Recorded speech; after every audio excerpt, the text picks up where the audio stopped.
It's been said that the two most important days of a person's life are the day they're born and the day they figure out why. Hi, I'm Jimmy Lakey, the host of the Critical Mission podcast.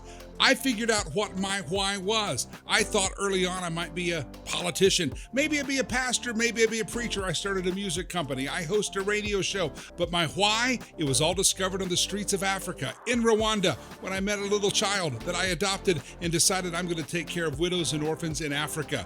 My organization, my why is riverspromise.org. What's your why? What about my guest? What's their why? We tell the story of people's why right here on the Critical Mission Podcast. Today's guest, Mark, Oz Geist. We connect there. Mr. Geist, how are you, sir? Doing good. How you doing, Jimmy? I'm doing well. I'm sorry you couldn't make it into the broadcast studio, but it's good to see your face, sir. It is good to see you again. Now, a lot of folks might know your name and your face from books or maybe from the movie talking about the story of Benghazi and all the craziness and heroism that happened there. But I want to back up before we get into the Oz Benghazi story. Let's talk about little Oz. Take us back in time when you were a little wee tyke and not the badass that you are now. What did you want to be when you grew up? Where did it all start? I just remember back, I was playing with G.I. Joes. It was G.I. Joes or cowboy, and it's kind of what it was. I mean, my grandfather served in World War II. He was a tank commander, fought in North Africa, fought in the Battle of the Bulge, pushed across Germany. He was really my hero, and I never really knew until I joined the Marine Corps. He never talked about it, never really said a whole lot about it. And then when I graduated boot camp, he gave me his shadow box. So I have it hanging in the wall in the office here. And, he never talked about it. So I had to go back and look at all of where he was at and when he was where, and then I had three uncles that also served during Vietnam, two in the Navy, one in the Marine Corps. And so I think that always had some bearing on where I was going to go, and I think all of those things I never really thought about it because when I got into high school and stuff like that, I wasn't sure what I wanted to do. I mean, really, I think what I really wanted to do was either cowboy or work on a ranch, rodeo a little bit, but I was never good enough at rodeo. So I just thought I'd go work on a ranch. And one day, one of my best friends was walking down the hall. We were heading to math class, and he said he just walked right by math class. And I'm like, "Where are you going?" He said, "I'm gonna go talk to the Marine Corps recruiter." And I'm like, "Oh, cool. You mean I can get out of math class for that?" He's like, "Yep." I'm like, "Well, I'm following you." And from there, I guess you could say, in a sense, you could say the rest is history, but it's not history yet because there's still so much of my life that I've got to do what I got to do. But I was blessed as a kid. I mean, I grew up with almost all of my family living within 20 miles of me. I grew up, I sang in the children's choir. I had a wonderful youth pastor and his wife who really gave me a great foundation in my faith. And again, although I think, especially high school and then in the first years in the military and things like that, I didn't realize how important that foundation was and how much of effect it had on my life. Because there was always these little things that happened. I raised hell, partied, did a lot of things I shouldn't do, got into bar fights. I mean, you name it. Won a few, got my butt kicked a lot, but just never refused to kind of quit. Mark, you did time in the military and served in the Marines, and then you became what's called a shadow warrior. Now, a lot of folks don't know what shadow warriors are. We'll explain more because that's kind of where your life turned to take care of shadow warriors. What's a shadow warrior?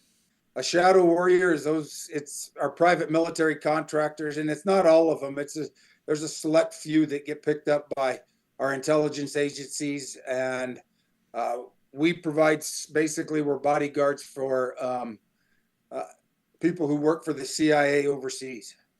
So you are now a shadow warrior, And once you become in that world, the world of the VA, the military benefits, all that stuff kind of changes. So if something happens to you, and that's going to tie us into the next phase, if something happens to you, you're kind of on your own.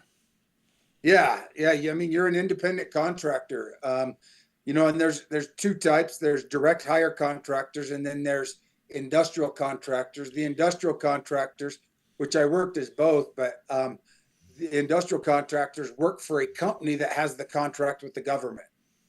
And then there's the direct hires who are hired directly by the U.S. government, which basically just gives them more freedom on how to deploy you. You don't have to have a contract for each and every place you go to. You're there, and they can send you pretty much anywhere around the world that they need people. So here you are, this small town boy from Colorado, grew up singing in the children's choir, youth group, just average kid, go off, serve your country in the U.S. Marine Corps, come back, do police law enforcement in Colorado, deputy sheriff, chief of police. You're kind of living the dream. You've got this foundation of faith, and then you find yourself as this independent contractor, and you find yourself in a place called Benghazi, which most people now know through either Hollywood or the news what Benghazi is. Talk about when you were told, hey, Mark Geist, you're heading to Benghazi. What did that mean? What registered in your head? Actually, I really was looking forward to it because I wanted to do something different. I don't like going to, I call it, there's some places I call them bird posts or bird deployments. You can just kind of fly right through it. It doesn't really challenge you. And I just, I actually was seeking out to go to Libya just because I knew it was one of the tougher places. And so I ended up there.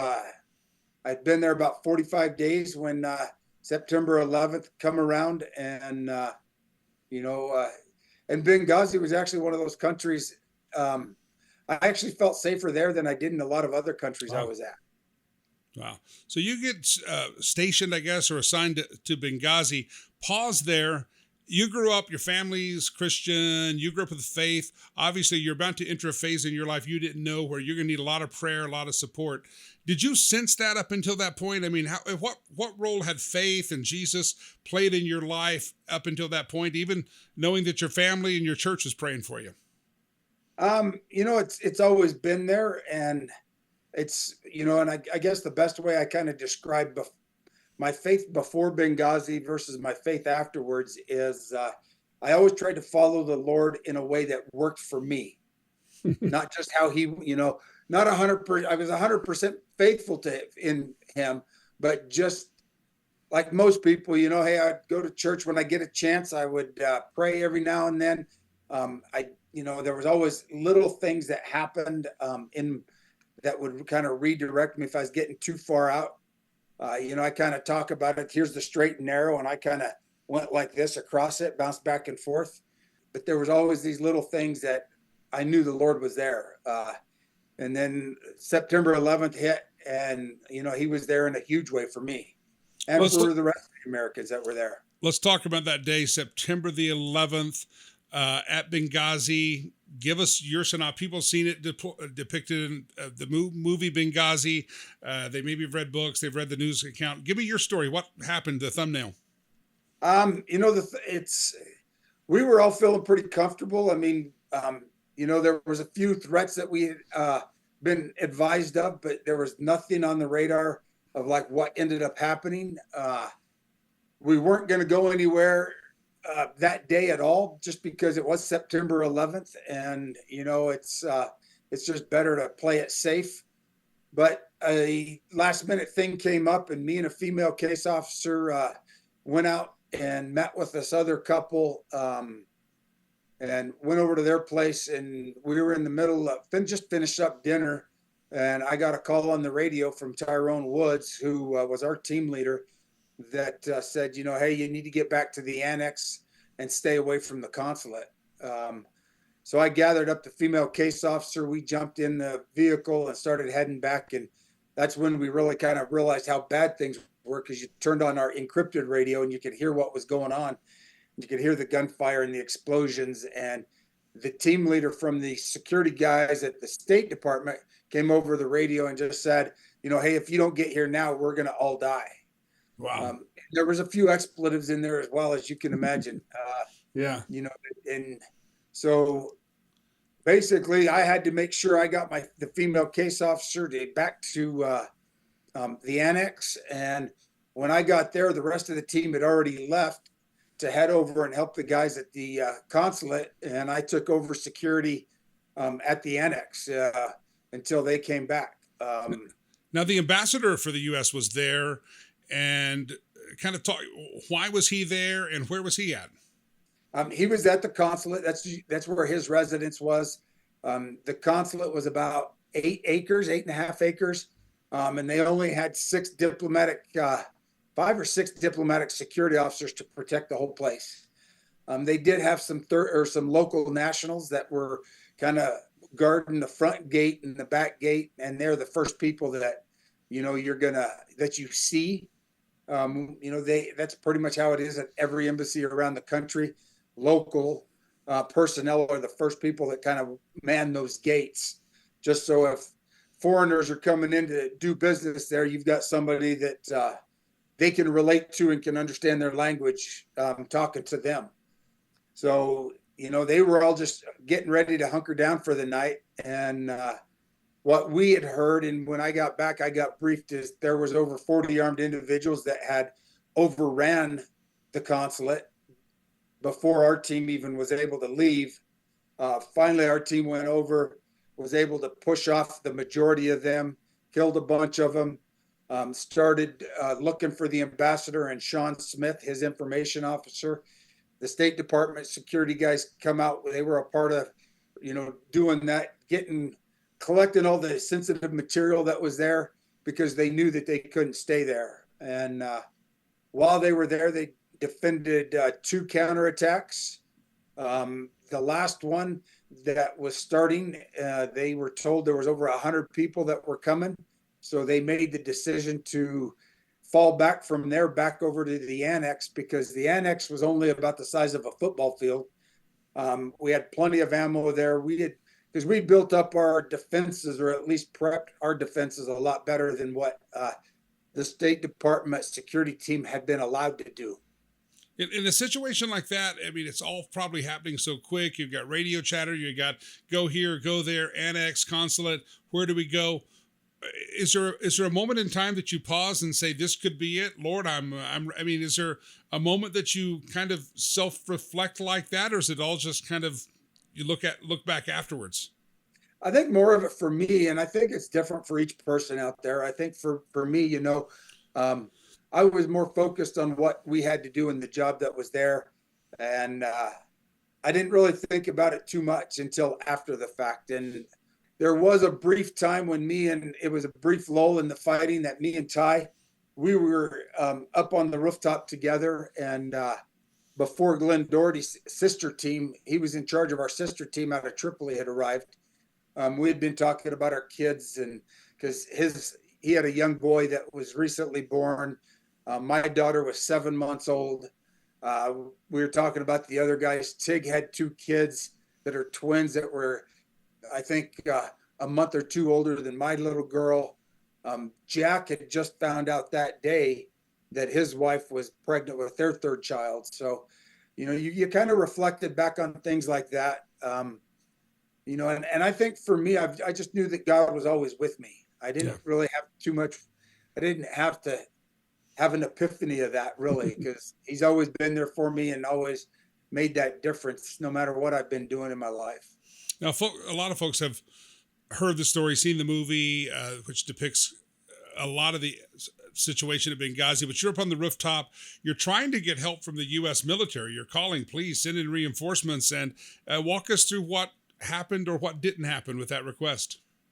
Well, I know Tonto, I believe, he had said that he had asked before they even left the consulate. Once the attack had started, they had asked for any type of air cover they could. See, I think he specifically asked for a Spectre gunship. We're in the Mediterranean. We knew where assets were. We know what is available. And ultimately, the only thing they ever sent was a drone. And they told us that, the drone, well, they didn't tell us then. After the fact, they told us that the drone wasn't armed, so it couldn't do anything, which I really find hard to believe during that Wow. time, that we have a drone anywhere in the world that's not armed. Wow. So I don't want to get into the politics. There's plenty of time to discuss that. I think you and I've actually talked about that a little bit on the radio.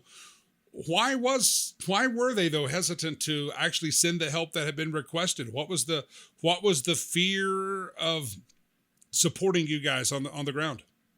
I think it's a combination of things. I think, because we have technology this day and age that does wonderful things for us. It gives us this, like from the drones, we can see what's going on outside of our perimeter because if they bring that to us. But it also allows, and this is where leadership has to be very careful. And because it's sometimes a lot of leadership and I wouldn't even say it's leadership because most civilians don't have a clue at what leadership really is. What most people are taught in college and stuff is management, not leadership. And management is about taking care of yourself and your career and how to move up. And so when you have that mentality sitting back somewhere else in DC or something like that, and they're seeing the footage of what's going on, they don't understand that you got to listen to the people who are on the ground. They're the ones who are receiving fire, who have the firsthand knowledge of what is needed. Your job as the leader at that point, in my opinion, is provide them assets and provide them with information so they can utilize those assets to the best of their ability to protect the people they're doing or kill the bad guys that are needing to be killed. And I think, the politicians back in DC or somewhere were looking at things and, and as the night went through, I mean, there was ebb and flow in the attacks, really heavy, then it was light, another one at the consulate. Then they finally fell back to the annex. When we got to the annex, another group had attacked us. We had repelled that. Then another group came in. We killed most of them. And then the third one was the one that happened early in the morning. And I think, we didn't know where the ambassador was until about 1:00 in the morning. And we were finally able to confirm that he was at the hospital in Benghazi, but he was already deceased. We were able to send an asset in there to confirm that it was them. And I think they thought in those ebb and flows, they probably thought that we were going to win and things were going to calm down and it was over.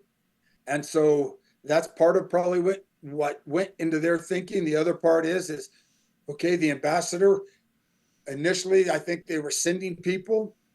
And this is what I've heard since, is that there was an airplane full of Marines above Benghazi at 1:30 in the morning, and they got turned around.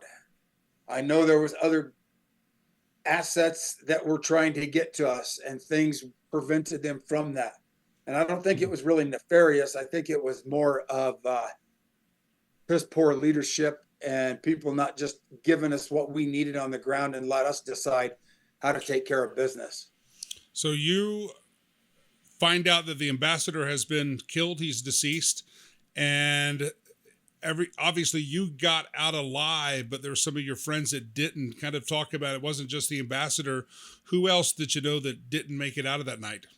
So Sean Smith was the ambassador's information officer. He died with the ambassador from smoke inhalation. Both of them were killed by the fire that the bad guys, the Al-Qaeda that attacked the embassy or the consulate, they had set the building on fire and they ended up dying of smoke inhalation. And, we had plenty of ammo. We were defending our place really well. The only thing and our biggest fear was indirect fire, which is like mortars or artillery, things like that. We couldn't defend against that. And about 5:00 in the morning, we had a lull in fighting. I think it'd been about an hour and a half, maybe 2 hours since the last engagement. And the sun's getting ready to come up. And Glenn's team, our sister team from Tripoli, had arrived earlier in the night, had finally been able to make their way to the annex. And because they had to convinced some people to get vehicles because they flew in on a private airplane that they were able to obtain. They got there at like 5:00, I think it was around 5 o'clock, 5:02, 5:03. Glenn, the team leader, came up on the rooftop because he knew Ty, and Ty was up there with me. And I never met Glenn before, but I knew him by reputation. And Ty introduced me. And like I said, I turned to them and I said, if they're going to attack, it's going to be soon because the sun's getting ready to come up. And the bad guys don't like to fight in the daylight because they know that we can see them even better than with our night vision. But sure enough, I think they ended up launching a RPG, which hit the wall right out in front of me and Ty and Glenn because we were up on top of the rooftop. A State Department guy was up there also on the other side of the other corner, and a mortar landed out on the top of the wall simultaneously and blew up. The State Department security guy took some of that shrapnel into his face and head. Me and Ty start opening up fire. Glenn starts to move to separate, so we're not all three sitting in the same spot. And that's when the next mortar hits, and it hit about 15 to 17 feet to my right and blew up and kind of knocked me back a little bit because I had been kneeling down changing mags. As I'm starting to stand back up, it kind of knocked me back, and I finished standing up to bring up my gun, and that's when I saw Ty in a fetal position at my feet. He's out of the fight.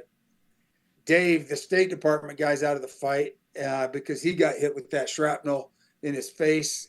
Glenn's moving, and so I bring my rifle up to start shooting again, and that's when I bring my left arm up to support my rifle. And so from about right here down, it was kind of just hanging off at a 90-degree angle. I didn't even realize I'd gotten hit. So I was swinging that arm trying to hold on to my rifle and still shoot when the next mortar hit, and it landed right in front of Glenn and killed him. I turned back to start shooting again and started swinging my arm again, trying to make it all work. And the third mortar hit, and all of these were right about 15 to 17 feet from me. And the third one hit, and finally that one is when I first felt any pain and felt like I got stung by 1,000 bees. So I figured I better get to some cover because if the fourth one comes, I'm probably not going to make it. And luckily for me, and for all the people, because the building that they had targeted was inside the building that we were on top of, was the rest of all the people that were there from the CIA, other than us that were fighting outside. And the mortar stopped and the night went quiet. So, I tried to get a tourniquet on my arm, got distracted because I saw Ty. I crawled over to him to try to check to see if he was alive. He wasn't. And then Tig, he came up on the rooftop next, and Tig, did a phenomenal job. He ran into Dave. Dave was the State Department guy. He put 2 tourniquets on him. His arm was almost blown off like mine. And his left leg was also almost blown off. His foot was about 6 inches above the ankle. But Tig got 2 tourniquets on him, saving his life, and then came over, helped me get my tourniquet on, and helped me stand up so I could. And he asked me, "Kay, can you get over to the ladder by yourself?" And so I walked over. I said, "Yeah," and I walked over there, and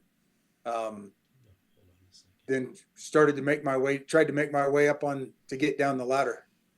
So, Mark, you've figured out now that some of your friends and colleagues have deceased. They've passed away.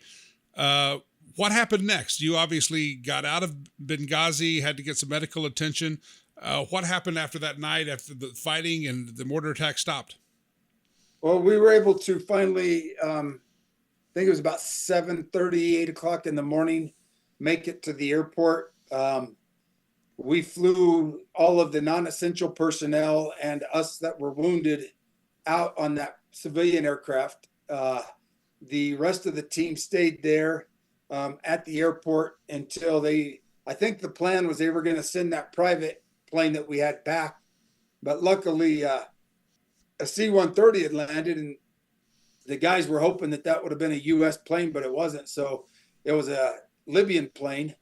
But luckily, the one thing the CIA does good is they have a lot of cash on hand, because when you're dealing with, buying informants or paying informants or developing assets, that's usually what buys loyalty, is green dollar bills. And so they were able to convince the pilot and co-pilot that it was financial in their financial future to fly them back to Tripoli. And that's how the rest of the guys got out, was on a C-130. Wow.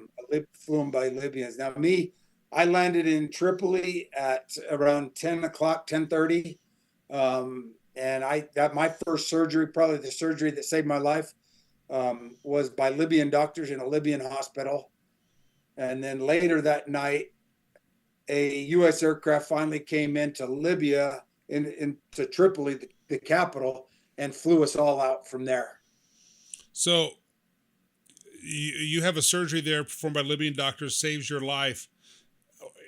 Obviously, you're probably sedated quite a bit, but at which point did things start sinking in that this was a life-altering event, career-altering? What was going through the head of Mark Geist? It was a lot of it, because I didn't remember this until one of the case officers had told me this. Even on the plane from Benghazi to Tripoli, the lady that had been out in town with me that night, she goes, "I thought you had Tourette's or something, because you'd be sitting there telling these jokes, trying to keep everybody up emotionally, help them out. And then all of a sudden you would stop and be like, start cussing about how bad your arm hurt." And really what it was the tourniquet that hurt so bad. I remember that. That was probably the most pain I'd ever felt, was the tourniquet. I got out of surgery. I don't remember a lot of after that, just with the effects of all the anesthesia, until I was on the plane. I remember getting on the plane, and I remember flying back for parts of that. And then I remember when we got back to the airport, or when we got into Germany at Chrystal, U.S. Air Base, I got to another hospital. They took me back in, went back to surgery there, because they had to open up my stomach, because I had shrapnel that they were looking for to see if I had any perforations of my intestines. And then finally, for me, it was waking up probably the next morning is when things really kind of set in of what was going on and how things were. You had a successful law enforcement career in America. You had been deputy sheriff, chief of police. You had left the Marines, retired. You'd signed back up to serve your country as a contractor, and now you're thinking, I'm guessing you're thinking, what's life going to look like next? And obviously God had a plan, but at that point, I'm guessing you didn't know that God had this plan, that this was taking you in a specific situation. I'm guessing at that point you thought maybe God had forgotten you. Well, I think, I don't know that it crossed my mind that he forgot me, but I just didn't know what was going to happen next, and being that type A personality, I needed to figure something out. And I spent 8 or 10 days in Chrystal, Germany, because they couldn't get my blood levels to stabilize, and they wouldn't fly me. And I never knew this until later, but I found out on the plane from Tripoli to Germany, I was reading through my medical reports, and they had to intubate me and resuscitate me. So on that plane, I basically died on the plane, and then they brought me back. Oh, wow. Yeah. And I didn't realize that until 5, 6 years ago, when I was going through my medical records. And I'm like, oh, wow, I died. Kind of cool, I guess. But, it's, then I was in the hospital then finally got from Chrystal, finally got to Walter Reed. And I think that's when a lot of stuff started settling in about what's next, because that was when I finally got to see my family. My wife they flew her out to Virginia, got to see my family. And, our first thoughts were just, okay, what are we going to do next to take care of bills? How am I going to get myself healthy? I need to get back to work doing something. So my thing was, I was talking to people that came in from the agency, hey, you know, I've got a background in the intel. I can speak Persian Farsi as a second language.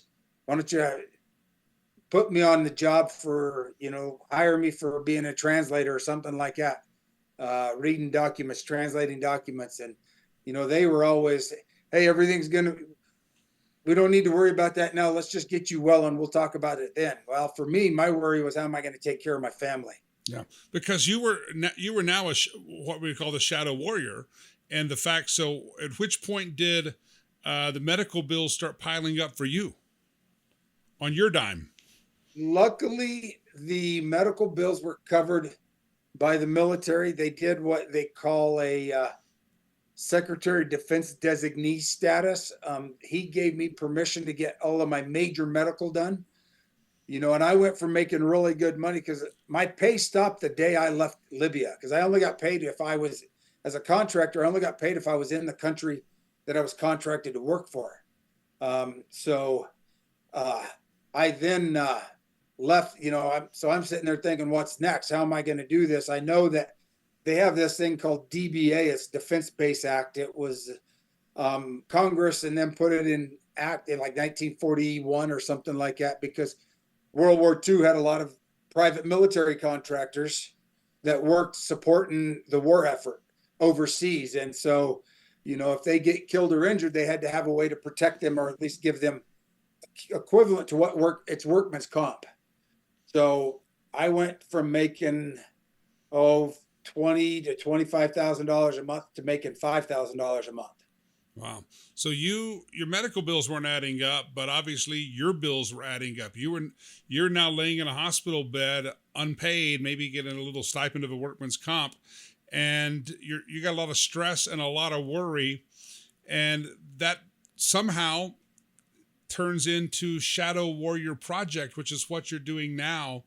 And I'm guessing, back up, little Oz singing in the children's choir and youth group never imagined Big Oz laying in a hospital bed trying to figure this out. And I'm guessing little Oz probably never pictured that you would spend the rest of your life committed to taking care and supporting people that found themselves in situations similar to yours. Yeah, it's 100% it. It's all of that happened and that's why we started Shadow Warriors Project, to make sure that other private military contractors or security contractors that work in the shadows that get killed or injured, that they don't have to go through what we did. Our goal is to take care of the bills for the first 3 months. So give them time to transition from whether it's severe injuries or if it's death, if a spouse needs taken care of. And we've helped families the husband gets killed overseas. And so now they get, again, the spouse is a stay-at-home mom a lot of times, even if they do have a job, they're not, they can't, then it's a big transition because your financial world changes overnight. This podcast I launched it based on this quote that a lot of folks think it was attributed to Mark Twain. He didn't say it. 2 most important days, we don't know who said it. We'll just say I said it, but I found it somewhere. 2 most important days of a man's life are the day he's born and the day he figures out why. Somewhere along the way, I'm guessing, and I don't want to put words in your mouth, you're laying there going, why? Why am I here? Why am I here? Why am I in this situation? And something happened, and now you go, I know why I'm here. I know my why. You went from why me to here's my why. What was that transition? How'd that happen? Was that a light bulb in the middle of the night, a dream, a vision, a man with a beard and a robe coming in your bedroom? How did all that happen? It was when my wife was out in Virginia with me at the hospital, I had told her, I says, we've got to do something so other guys don't have to go through this. And, it's just what needed to be next. And, and it was, and I'd say probably where part of it also come from, and it was a transition of kind of, if you want to say, the epiphany, but I just knew it's just what I did, is take care of it, serve and help other guys that, because I don't like seeing people suffer. I don't like, if I can make a difference in somebody's life, I really want to be able to do that. And when we started then writing the book, and initially I was going to write a book by myself, because the rest of the guys all went back to work. So I was going to write a biography about my whole life and talk about it, from starting out as a little kid riding horses, rodeo and cowboy and farming, you know, going on wheat harvest. I mean, driving a semi truck, pulling a $500,000, $250,000 combine across the country at 16 years old. I mean, those are all things that I look back and I say, all of this was stuff that prepared me for what is to come. And, I was talking to this publisher about the book, and they asked me, they're like, well, weren't you afraid of dying? I'm like, and it just came to me, the words did. And I'm like, why would I be afraid of dying? And they're like, well, you'd be dead. And so I said, there's one of two things that was going to happen that night. I knew this for a fact. And that's, I was either going to live and go home and be with my family, which would be phenomenal, or I was going to die and go home and be with the Lord, which is phenomenal. So tell me the downside of any of it. Yeah. And that truth is something that anybody that's not a believer doesn't get. I mean, that's what Paul said, to live is Christ, to die is gain. It's people don't understand that confidence that you had there, but that's a confidence that started back with little Oz that we started talking about, and it carried on through. Well, and I think it says this in the Bible somewhere, but basically fear and faith can't occupy the same body. If you have true faith in the Lord and what he has in store for you, there's nothing to be afraid about. No. I want to dive in a little bit more to this thing. You have survived. You've seen your colleagues. You saw one in the fetal position at your feet. You're on the rooftop. You know that you got out alive. Other people didn't. If you're guessing, did God keep you alive and save your life for this moment? Or is this why, Mark, I got to get you in a spot to where you're taking care of people? Is this why? I do. I believe so. I mean, it's, to serve him the way he wants me to serve him 100%, instead of trying to make it fit my life. And this is where the big difference is. Before, all my faith was, for him, but in a way that worked for me. Now it's whatever he asks. Okay. Cause like I tell people, I'm a hard-headed German. I was in the Marine Corps. So type A personality takes getting blown up to say, okay, Lord, you got my attention.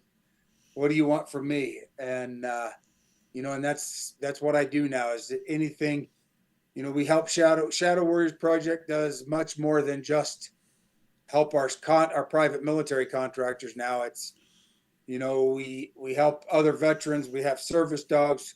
My wife has started a caregivers program to help the spouses, because, they're the true heroes that, when we're gone overseas and deployed, they're back home taking care of the family, doing the hard stuff.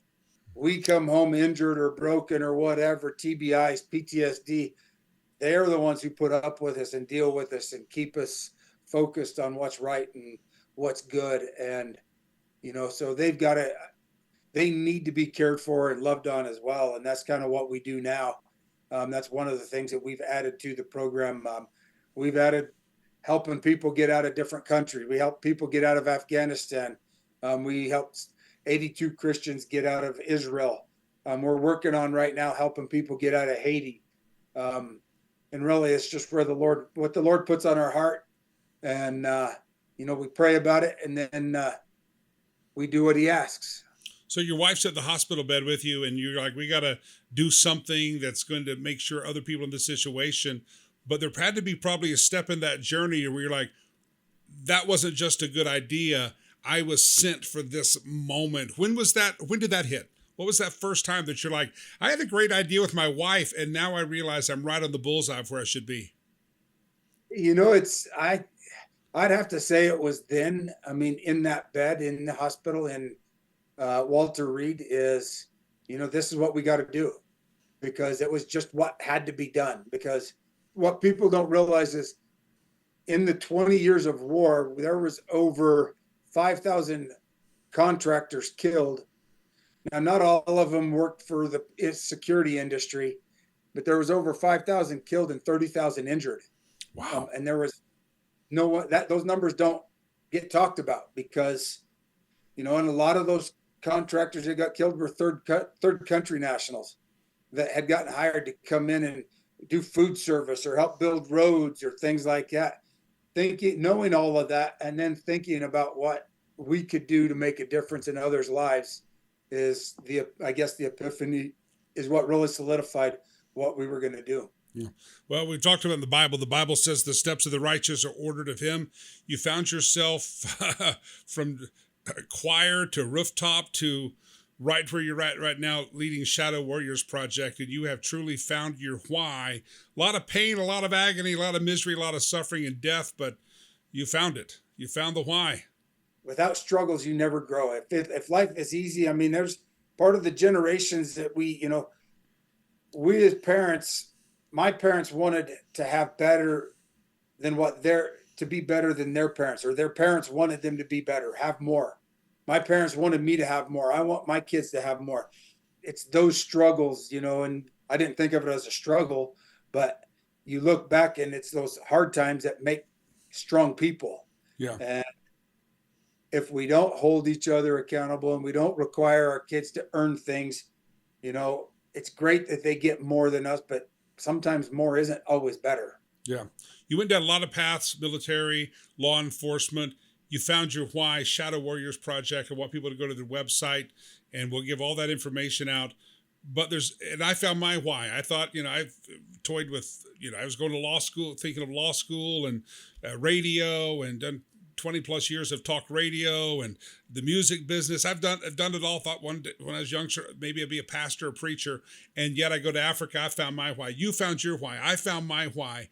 To that soldier or to that person or that wife that's going, why the heck am I going through all this? Why am I here? I don't even understand. Sometimes you don't know, why am I even awake today? Is there a word of encouragement that you can give them and say, hey, you have the luxury of finding your why. You went through a lot of pain. I found mine. But to those people still struggling, what do you tell them? I think the biggest thing is faith. Fall on your knees and ask the Lord to be your savior, because he will. You don't have to be perfect before you do it. You don't have to not be drinking. You don't have to not be doing drugs or, any of that stuff doesn't matter, because he wants you as you are. And if you accept him as your savior and follow Christ, you will be better every day from that point on. Doesn't mean you're not going to have struggles again either. But it's all about having faith in him, that you are going to be a part of something bigger than yourself, that you have this love of the Lord, that he sacrificed his only son for you, for each and every one of us to be able to make it into heaven. And having and accepting that brings a peace to people, I think. And again, it's that true faith. Whatever happens is the Lord building you up for something later. Yeah. Mark, you're going to be at an event July the 28th. I'll be there. It's not far from where the Lake Entertainment Towers sit today. 26th. July 26th. I got that wrong. You're going to be a part of an event on July 26th. It's a cigar night, and it's going to be great. It's at Salt and Acres in northern Colorado. You're going to be there, and it helps raise funds for Shadow Warrior Project. Yeah. We did one last year, and we raised $30,000. So Shadow Warriors is able to give a dog to a veteran, to another Shadow Warrior, which 90% of us are all veterans. And I think we're going to be presenting a dog to somebody that was paid for last year, this year at this event as well. It's going to be a great time, great group of people that just love helping out, being a part of something bigger. We have the common interest with cigars and having a whiskey every now and then, but that or wine, and it's going to be a great group. We'll make sure we get the link to that event. Tickets are available. We'll put that on the screen below here, but also your website. Folks want to learn more about you, the book, everything, hear more about the Benghazi story, but most importantly, help you fulfill your why, help you do what God's called you to do. And the reason God still has you on the planet is to do this thing. What's that website? It's shadowwarriorsproject.org. That's the best place to go to. You can see what we're doing there. We are expanding out all the time. There's a bunch of opportunities. We have another business opportunity that we're doing that allows people to, one, help Shadow Warriors Project raise money, but also earn an income for themselves and take some great nutritionals that help you live longer and healthier. And on that website, you can find that landing page. It should be up here in the next few days. ShadowWarriorsProject.org. .org, yep. You got it. Mark, it's a pleasure, the conversation. I'm glad you found your why. It's just great to hear that when people go to that website, it's not just like a thing. It's like your why. You survived that fateful night, September 11th in Benghazi, so that you could be doing exactly this thing. So folks really should consider helping you out. ShadowWarriorsProject.org, and maybe we'll all see him together on July 26th. Hopefully. Mark, God bless you, my friend. Thank you. God bless. Take care.